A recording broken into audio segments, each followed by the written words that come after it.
Հարգարժան հյուրեր, ողջունում եմ բոլորիդ։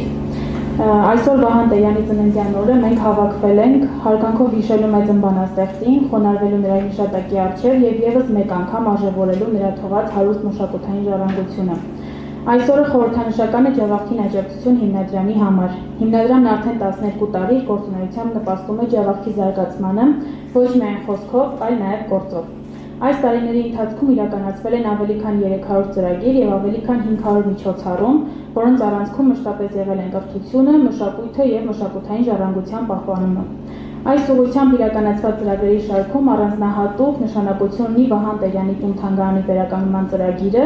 որը կյանքի է կոչվել մի քանի փուլով 2021-ից 2025 թվականներին եւ դարձել է հիմնադրամի ամենախոշոր եւ խորհրդանշական նախաձեռնություններից մեկը։ Այս նախագիծը եւս մեկ անգամ ապացուցեց, որ մշակութային արժեքների պահպանումը պահանջում է հետևողական, պատասխանատու եւ իրական գործ։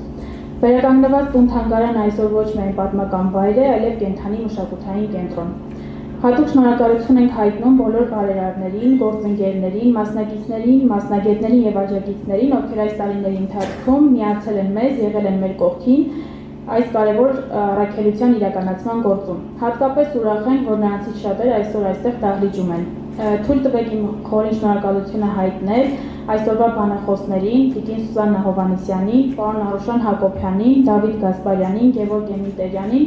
ինչպես նաև երաժիշտ Վահագն Ռաշին։ Մենք վստահ ենք, որ նման միջոցառումները կրելու են շարունակական բնույթ եւ Վահան Տերյանի ծննդյան օրը կշարունակի միավորել բոլոր նրանց, ովքեր գնահատում են մշակույթը եւ մշակութային ժառանգությունը։